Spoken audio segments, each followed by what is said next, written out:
Buenos días, queridos hermanos. Espero que se encuentren grandemente bendecidos. El día de hoy vamos a continuar con nuestros temas acerca de los siervos del Señor, acerca del discipulado, cómo debe ser nuestro carácter, cómo debemos comportarnos. Y hoy es un tema que para mí también nos deja una gran enseñanza, porque es llevar el amor a la práctica diaria. El tema de este día tiene por títulos Llamados a amar para servir. Y nuestra lectura se encuentra en el libro de Filemón, todo el libro. Si has tenido la oportunidad de leerlo en el Nuevo Testamento, pues te darás cuenta que es un libro muy cortito que solamente contiene 25 versículos. Y la palabra de Dios dice: Pablo, prisionero de Jesucristo, y el hermano Timoteo, al amado Filemón, colaborador nuestro, y a la amada hermana Apia, y a Arquipo, nuestro compañero de milicia, y a la iglesia que está en tu casa, gracia y paz a vosotros, de Dios nuestro Padre y del Señor Jesucristo. Doy gracias a mi Dios, haciendo siempre memoria de ti en mis oraciones, porque oigo del amor y de la fe que tienes hacia el Señor Jesús y para con todos los santos, para que la participación de tu fe sea eficaz en el conocimiento de todo el bien que está en vosotros por Cristo Jesús. Pues tenemos gran gozo y consolación en tu amor, porque por ti, oh hermano, han sido confortados los corazones de los santos. Por lo cual, aunque tengo mucha libertad en Cristo para mandarte lo que conviene, más bien te ruego por amor, siendo como soy, Pablo, ya anciano y ahora además prisionero de Jesucristo, te ruego por mi hijo Onésimo, a quien engendré en mis prisiones, el cual en otro tiempo te fue inútil, pero ahora a ti y a mí nos es útil, el cual vuelvo a enviarte. Tú, pues, recíbele como a mí mismo.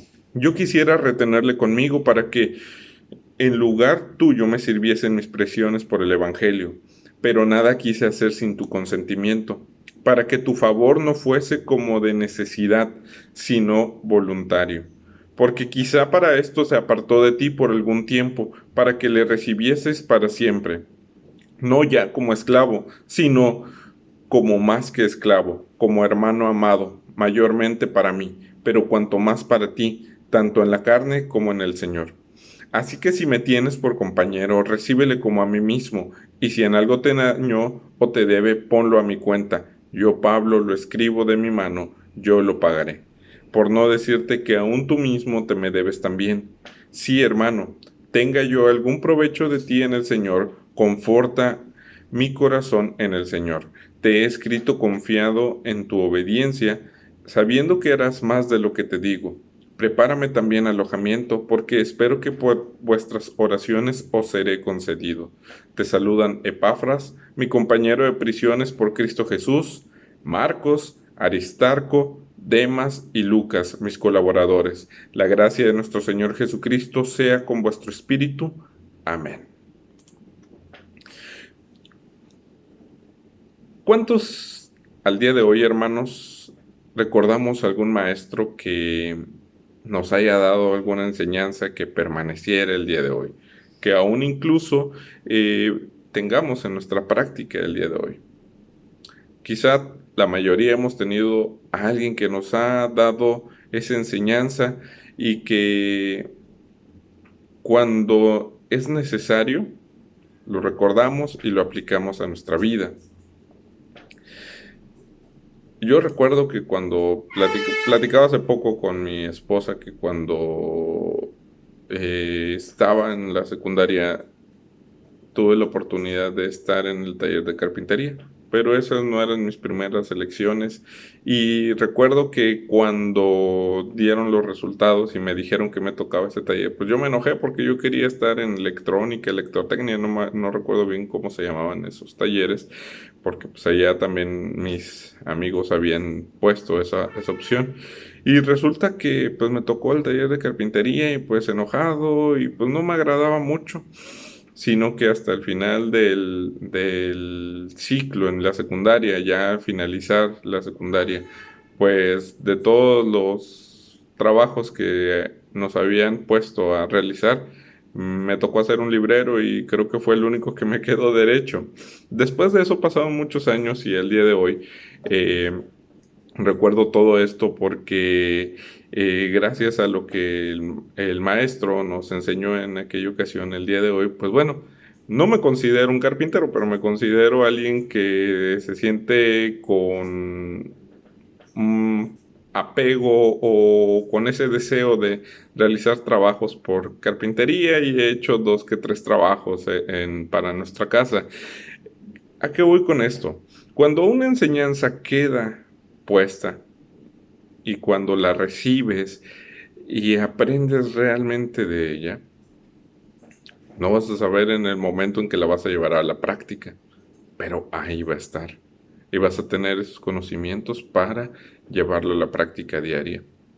Pablo sabía y conocía perfectamente quién era su maestro, nuestro Señor Jesús. Y sabía también que nuestro Señor Jesús siempre se manifestó en, en su ministerio por medio del amor y del perdón. Y esa era una enseñanza que también Pablo quería transmitir. Recordemos que la semana pasada hablábamos acerca de la vida de Pablo y de parte de su conversión y de cómo él veía que aún no se consideraba como alguien perfecto, pero decía que todo lo que él, logros, méritos, todo aquello que él en la carne podía tener, lo dejaba atrás y lo consideraba como basura por adquirir o por conocer más de Cristo y por seguir a la meta, que era la estatura del varón perfecto, a la excelencia en el llamamiento de Cristo. Y vemos que para eso Pablo entendía muy bien que el amor y el perdón tenían que estar involucrados. Es por eso que podemos notar que en el inicio de su carta, por ejemplo, cuando se dirige a Filemón y le dice, eh, Pablo, prisionero de Jesucristo, esa es eh, la primera calificación que él se da, ¿sí? Y después más adelante, en el versículo 3 dice, gracia y paz a vosotros, de Dios nuestro Padre y del Señor Jesucristo. Estas palabras son importantes porque en esta ocasión Pablo, en su presentación, no hace un énfasis en el ministerio que desarrolla. Si podemos revisar en alguna otra carta de eh, las cartas en el Nuevo Testamento vamos a encontrar que dice apóstol de Jesucristo, pero en este caso Pablo se presenta como prisionero, ¿sí? Al contrario, dice que colocó y tomó una postura sencilla y humilde como la de un prisionero. El mejor título que pudo haber dicho en esta presentación, un título digno para la enseñanza que él iba a darle a Filemón. Ciertamente, en este momento, según la historia, Pablo se encontraba preso en Roma. Y aunque pudiera tener cadenas físicas en esta esclavitud o en este castigo que estaba pasando en Roma, él se identifica más como un prisionero en la fe por amor a Jesucristo, no de Roma, no del César. Su condición deja ver hasta dónde estaba dispuesto a ir por el amor de su Señor para predicar el Evangelio. También gracia y paz son dos palabras frecuentes en las salutaciones de Pablo. Y no es que lo hiciera por formalidad o porque se vieran muy bonitas y las agregaba, sino por la esencia de estas palabras, ya que él comprendía lo que era la gracia y lo que era ahora la paz.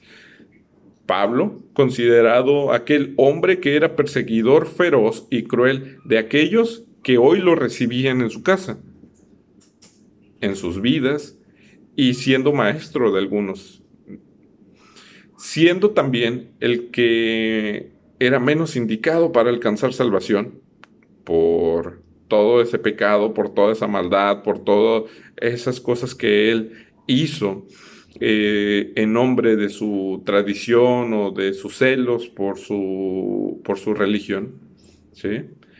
Pablo entendía que él era el menos indicado para alcanzar salvación por todos los males que había hecho, por lo que para él todo lo que había pasado, todo lo que había vivido, alcanzar la gracia y la salvación y la regeneración de su vida, ahora le traía paz, paz en su corazón, paz con Cristo, paz con Dios. Encontró en Jesús la reconciliación para no ser enemigo, sino ahora ser siervo, ahora un siervo que vive para su Señor. Y es por eso que Pablo se dirige a Filemón de esta manera, porque quiere hacerle énfasis en que, aún siendo Pablo, el maestro incluso de Filemón, él sabía que todavía tenía que rendirle cuentas a Dios. Y él sabía que también tenía un maestro, el maestro que tenemos por excelencia, nuestro Señor Jesús, y que a él también le iba a tener que rendir cuentas. Pablo entendía todo esto, y por lo cual quería transmitírselo a Filemón.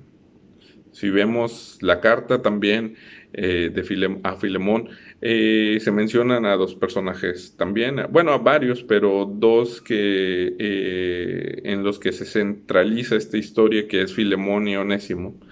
Vamos a hablar un poquito acerca de Filemón. Filemón era una cabeza principal en esta iglesia, misma que estaba en su hogar. Filemón, al parecer, conoció el Evangelio por medio de Pablo, quien le instruyó en muchas enseñanzas, pero en esta carta parece ser que vendría también una prueba para la vida de Filemón, para la vida de aquel líder de esta iglesia.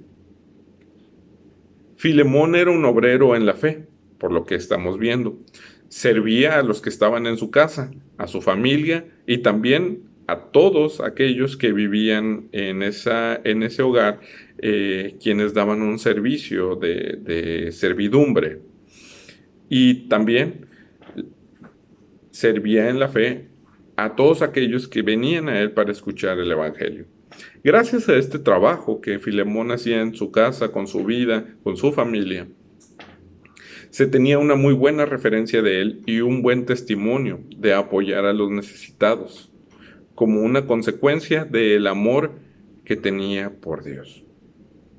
Pero aún así, no estaba exento de ser probado, no estaba exento de que en su vida tenía que crecer. Y recordemos, hermanos, como lo menciona Santiago, que las pruebas producen en nosotros esa madurez espiritual. Es por eso que también, incluso los líderes, son probados. Tú también, hermano, vas a ser probado en tu vida. El amor y el perdón es algo que va a venir una y otra vez. No importa qué tanto hayas avanzado ya en el Evangelio, el amor y el perdón van a venir de la mano, porque van a venir las pruebas. Y en algún momento se va a presentar gente que te va a hacer sacarte de tus casillas, va a hacerte enojar, va a hacer que guardes a lo mejor un pequeño resentimiento. Y es por eso que debemos de entender, así como Filemón y como Pablo, la enseñanza que el Maestro les había dado. Amar y perdonar. Cristo lo hizo, incluso desde la cruz perdonó a aquellos que estaban crucificándolo. Ahora bien, hermanos, viene la prueba para Filemón. Pablo no quiere forzar a Filemón a hacer algo que no quiere. No quiere usar tampoco su derecho como apóstol para imponer el bien. Claro, Pablo tenía la autoridad como apóstol de Jesucristo de decirle más a un líder de una iglesia cómo debía de comportarse. Pero Pablo quiere que actúe mejor conforme a la gracia que predican.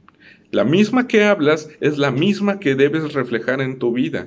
El Señor Jesús decía que el amar a quien te ama no tiene gran provecho a tu vida. No es fácil, ¿verdad? Yo creo que más de uno nos hemos topado con esta situación o este momento. Perdonar a aquel que nos ha lastimado, a aquel que nos ha herido. Y es por eso que vamos a ver ahorita quién es Onésimo. Onésimo, por quien ahora está intercediendo Pablo, en el pasado le causó un daño a Filemón, pues él, Onésimo, era esclavo de Filemón y escapó de él. No sabemos si en este escape, en esta huida, Onésimo se habrá llevado algo, pero bastaba el solo hecho de escaparse para ser condenado y que recibiera un castigo como esclavo. Onésimo ahora ya no era el mismo de aquel entonces. El Onésimo por quien Pablo está intercediendo ahora es un hijo de Dios, es hermano en la fe de Pablo y también hermano en la fe de Filemón. No es fácil ahora la prueba que venía para Filemón. Pues Onésimo también ya no era el mismo.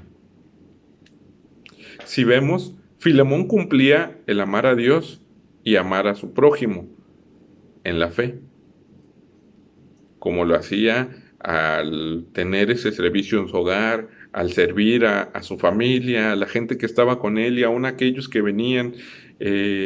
Filemón actuaba y daba ese amor.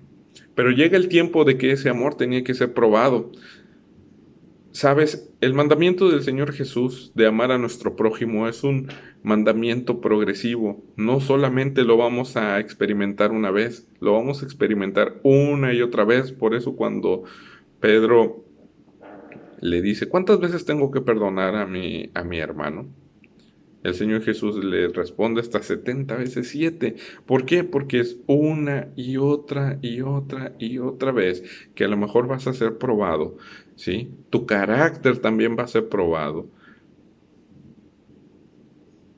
Tu amor a Dios va a ser probado por medio del perdón. Conforme más entiendes el amor que Dios tiene por ti y cómo tú lo amas en respuesta de ese amor que te ha dado, más serás probado en amar a tu prójimo. Sea tu prójimo bueno o sea malo, te haya hecho bien o incluso te haya sacado de ti lo peor.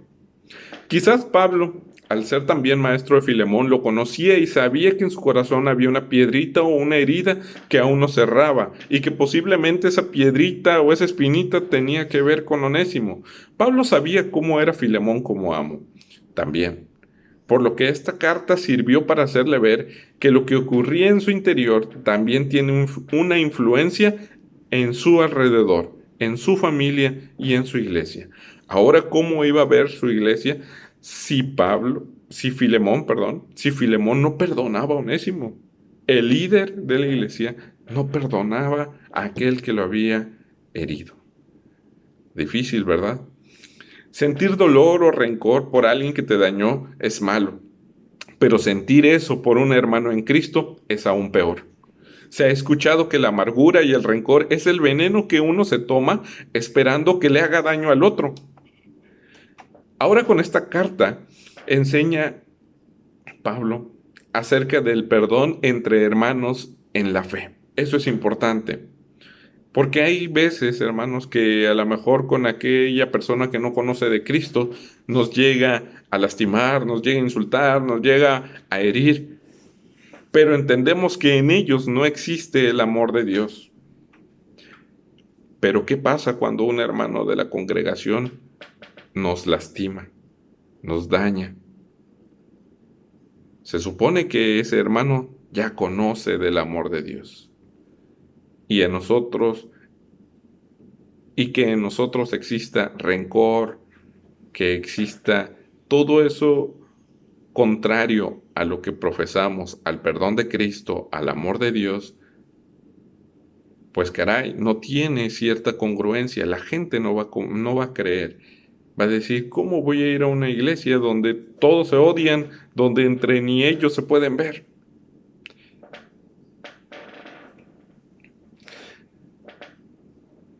Para que exista el fruto del amor al prójimo, debe ser sembrado el perdón, para que crezca la reconciliación.